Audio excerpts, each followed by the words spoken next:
This is Nightline. Tonight, Timothy Busfield in court. The director and West Wing actor, But you gotta answer my question. What was the question? surrendering to authorities on child sex abuse charges after posting a firm denial on TMZ. They're all lies, and I did not do anything to those little boys. Accused of inappropriately touching two child actors. I'm gonna be exonerated. What his wife, Melissa Gilbert, is saying tonight. Plus, the Martha life. What I do is start with a theme and then choose my dishes and my flatware and my glassware to work into that theme. Martha Stewart now obsessing the TikTok generation. Transitioning my life to live a little bit more like Martha Stewart. And helping millennials move away from minimalism toward warm, cozy, and inviting. Among her fans, the Hampton chef known to millions of followers as Wishbone Kitchen. Folks are calling you the Gen Z Martha Stewart. It's a lot of pressure. Why she says Martha Stewart will never go out of style. And Reese Witherspoon. Hey, this is important. I want to just tell you what I've been dealing with for the past 24 hours. Her urgent Instagram message to fans. From ABC News headquarters in New York, this is Nightline. Good evening. Thank you for joining us tonight. West Wing actor Timothy Busfield appearing in court today in New Mexico on child sex abuse charges after turning himself in. Authorities had been searching for several days for the actor after a warrant was issued for his arrest. He insists he's innocent. Here's ABC's Trevor Ault. This is the moment U.S. Marshals broke through the door of director and actor Timothy Busfield's upstate New York home, seen here in dramatic video obtained by the Daily Mail Plus. The U.S. Marshals were looking for him, and that's what the Marshals do. They look for fugitives. Today, more than 2,000 miles away in Albuquerque, New Mexico, Busfield appearing virtually in court for a preliminary hearing. State of New Mexico versus Timothy Busfield. The Emmy-winning actor and director is facing 3 felony charges, 2 counts of criminal sexual contact and 1 count of abuse of a child relating to a child actor that Busfield directed in the show The Cleaning Lady. I'm gonna confront these lies. They're horrible. They're all lies. Before he turned himself into authorities, Busfield released this defiant video to TMZ denying he sexually abused 2 child actors. I did not do anything to those little boys, and I'm gonna fight it. I'm gonna fight it with a great team, and I'm gonna be exonerated. I know I am. These allegations are incredibly serious. We're talking about a pair of 7-year-old twins at the time alleging that they were in a compromising situation with Timothy, who not only was the star of this project, but also was the director as well. In a video released to TMZ, Busfield said during that time he was driving to New Mexico from his home in upstate New York to turn himself in. I got the call Friday night.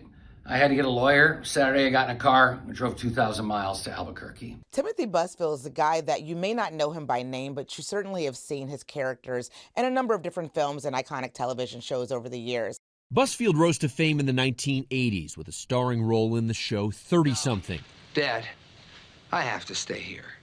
Also playing Kevin Costner's skeptical brother-in-law in the beloved baseball classic Field of Dreams.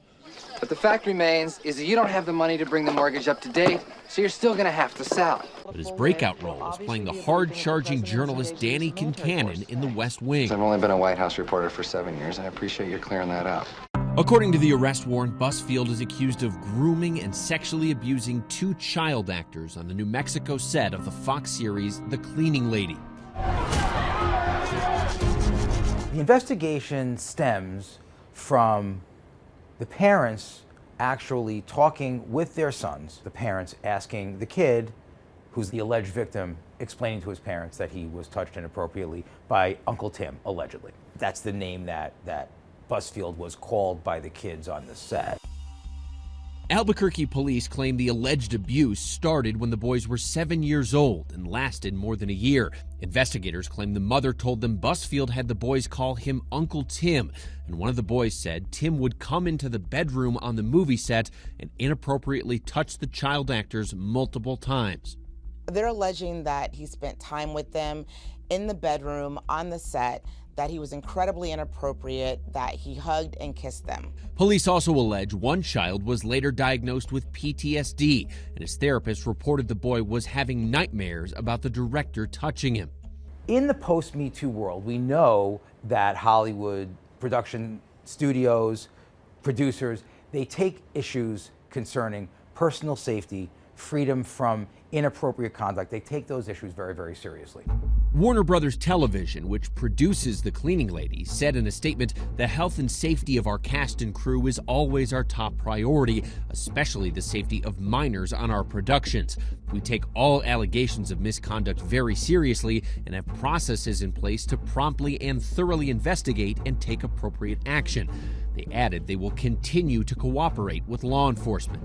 There are two makeup artists who were interviewed by police, and they actually articulate a real concern that they would be blacklisted if they cooperate with law enforcement's investigation. Busfield, for his part, is suggesting that this is really the result of angry parents. Detectives reach out to Busfield.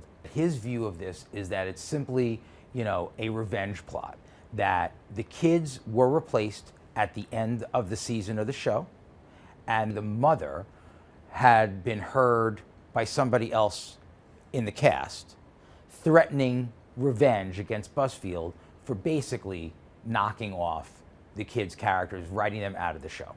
In a motion for pretrial detention filed today, prosecutors claim Busfield has a documented pattern of sexual misconduct, including a new allegation claiming he kissed and put his hands down the pants of a 16-year-old girl who was auditioning for him several years ago. According to the motion, Busfield allegedly begged the family to not report to law enforcement if he received therapy, and the alleged victim's father, being a therapist himself, thought at the time that was the best thing to do. In response to all of the allegations, NBC is pulling an upcoming episode of Law & Order SVU, where Busfield was set to play a judge.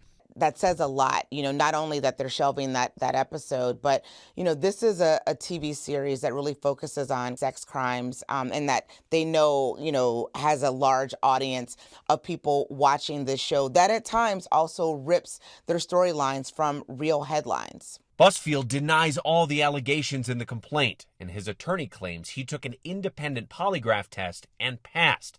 According to the police, Busfield had more than just a professional relationship with the children. Busfield and his wife, Melissa Gilbert, bought them Christmas presents. Now, there are plenty of people who will suggest that that is simply just being nice. Gilbert is known for playing Laura Ingalls Wilder on the beloved long-running TV show Little House on the Prairie. And I've decided something. What's that have by? Home is the nicest word there is. You'd be hard-pressed to find someone who was not either influenced by her work in Little House on the Prairie or at the very least someone who has watched pretty much the entire run of that series. She also appeared on Dancing with the Stars season 14. Gilbert and Busfield have been married for more than a decade. They have a home in the Catskills area of New York State, far from Hollywood. This is where I'm happiest, getting dirty in the garden and hanging out with the chickens, having our quiet, peaceful, rural, cozy life.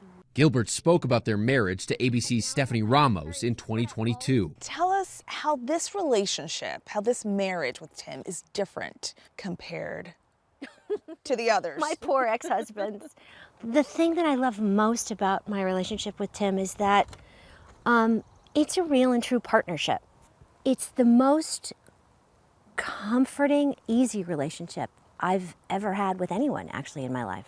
Gilbert's publicist released a statement saying, in part, Melissa is honoring the request of Tim's lawyers not to speak publicly while the legal process unfolds. Melissa stands with and supports her husband and will address the public at an appropriate time. Tonight, Timothy Busfield remains behind bars in New Mexico. That means you will continue to be held without bond. He was denied bond pending his next hearing and will return to court later this month. Our thanks to Trevor. We'll, of course, continue to follow this case as it unfolds. And now, a look ahead at tomorrow's show. A mother murdered. I said, don't want you to go. Please don't go. And then I never saw her. The crime unsolved for more than 3 decades. The amazing way this cold case was cracked. And when we come back, the Martha life. Homemaker extraordinaire Martha Stewart igniting millennials and Gen Z to create that comfy, cozy aesthetic. never goes out of style. Transitioning my life to live a little bit more like Martha Stewart. After the break.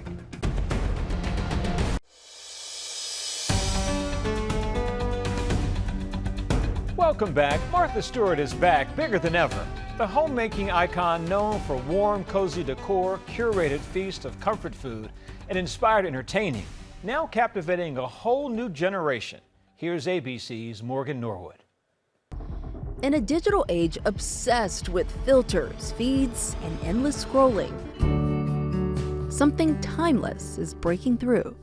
I've been in the process of curating some antique home decor, turning my home into a Nancy Meyers apartment. Transitioning my life to live a little bit more like Martha Stewart. Today I was inspired to create an at-home herb garden. From secondhand finds to vintage decor, I managed to pick up a couple of cool things. the table is being set again. Hosting and like that type of lifestyle coming back for sure. Millennials and Gen Z are turning away from minimalism, embracing warmth, and leaning into pattern and presence. I feel like everyone's just really looking for comfort and cozy. For one creator, that aesthetic isn't just for inspiration. It's become a profitable business. It's my favorite Greek salad. Meredith Hayden, also known as Wishbone Kitchen, to her combined 3.7 million followers, rose to internet fame by showing life as a private chef in the Hamptons. Grilled the zucchini, grilled the lamb chops, and plated the rest of dinner. One post getting 25 million views. She then turned her viral recipes into a growing brand. Meredith's appeal goes far beyond her recipes. She says her fans are craving connections at home. It's been a really great solution to spending time with friends on a budget. We started off doing monthly dinners where everyone would make a dish and bring it like a potluck. And it's also a great creative outlet, making the menu, crafting, and doing the florals and tying everything together with the food. She even showcases prep time on her YouTube series, Dinner with Friends. I need a ton of winter squash, some potatoes for mashed potatoes. Folks are calling you the Gen Z Martha Stewart. How do you sit with that? I don't really fully claim that title because nobody could ever build what she built.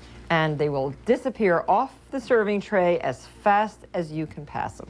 And long before today's trendiness, Martha Stewart invented the lifestyle. Martha Stewart is the OG influencer. Yeah. There are people who can teach you skills, but then there are people who can change your behavior. The original homemaking maven, she drew the blueprint for curated living, from elaborate traditional tablescapes. What I do is start with a theme and then choose my dishes and my flatware and my glassware to work into that theme and make an interesting and unusual table. To impeccably decorated rooms. Remember how big and bare the barn looked when I was planning this party? Well, now I think it's really beautiful. And the way it's set up really works. Now, 84 years old, her empire of homewares, TV shows, and books have shaped how millions create a more beautiful, inspired life. The second I walked into the antique store with my mom, one of the first things I saw were 2 Martha Stewart original books from, I think this is from the 90s. Over the past few years, that Martha-inspired way of living has surged back into popularity. What is it about that you think draws younger people to Martha Stewart? I think we're all going to be reaching for nostalgia for forever, and something about her very nostalgic to my generation. As you guys know, I'm obsessed with Martha Stewart. Pinterest says searches for Martha skyrocketed 3,000% last year. On TikTok, it's Coastal Grandma and Nancy Meyers. The look so back, the original playbook has been re-released. More than 40 years after it first hit the shelves, Martha's debut book, Entertaining, is available once again. What I loved about Martha, she didn't just talk about the food in dinner parties. She talked about how to set the tone, how to create a friendly ambiance for your guests, what kind of playlists or what kind of music you should play. And like her icon, Meredith has put it on the page too, publishing her own cookbook. At a recent book signing, her fans are all in on the home-centered approach. I can't wait for her to have more and more cookbooks so that she can be a leader in hosting. The Wishbone Kitchen cookbook describes the idea of recipes for every season of life. What do you mean by that? I'm in my 20s in New York City living alone, and so there are plenty of recipes that other girls in their 20s who live alone would love, like my swamp soup recipe. Swamp soup, of course, is chock full of garlic and rice and ginger and lots of spice. That'll clear out your sinuses. Is this something I would make for my cousin who just had a baby, or is it something that I would make for my friend whose birthday it is and we're celebrating? That's kind of what I meant by seasons of life, is recipes you can carry on with you throughout various different situations you find yourself in. For antique store owner Alexander Widener, the Martha aesthetic wasn't just something to admire, it was something to commit to. That inspiration made me quit my job in New York and move to our small coastal village in pursuit of joy and to chase my dreams. And here I've opened a store. At our store, we sell a mix of antiques and things for the home. Now, he and his husband run the Widener Company, an antique shop and guest house in Wiscasset, Maine, sourcing pieces with an eye for history and a belief that good design lasts. So Martha taught us how to cook and she taught us how to garden, but she also taught us how to collect antiques. Today, I'm looking for some antiques to bring back to the store. For Alexander, Martha Stewart wasn't just a model for style, she was a model for how to make a living from the style. I grew up reading copies of my mom's Martha Stewart Living magazines, and like so many of us, Martha really inspired me. And she kind of showed what was possible, that you could make something out of nothing. And when he met his inspiration, it was so iconic to be in her presence, and then I got to meet her. She signed an old copy of Martha Stewart Living, and I was able to share a little bit about my story with her. It was a moment I'll never forget. For Meredith, a similar full circle moment. You've met her. Yes. As well. It was amazing. She had an event in the Hamptons. I was way too nervous to go say hi, so my friend sort of like pushed me in that direction. I just told her how honored I was to be invited to the event and how much of an inspiration she was to me. From a Hamptons kitchen to a small town antique shop in Maine, these creators are embracing a life centered on cooking, collecting, and hosting at home. Finely curated details mapped out decades ago, now finding new life. Our thanks to Morgan. When we come back, Reese Witherspoon says that isn't her inviting fans to meet up. It's really upsetting to me that this is happening on such a large scale.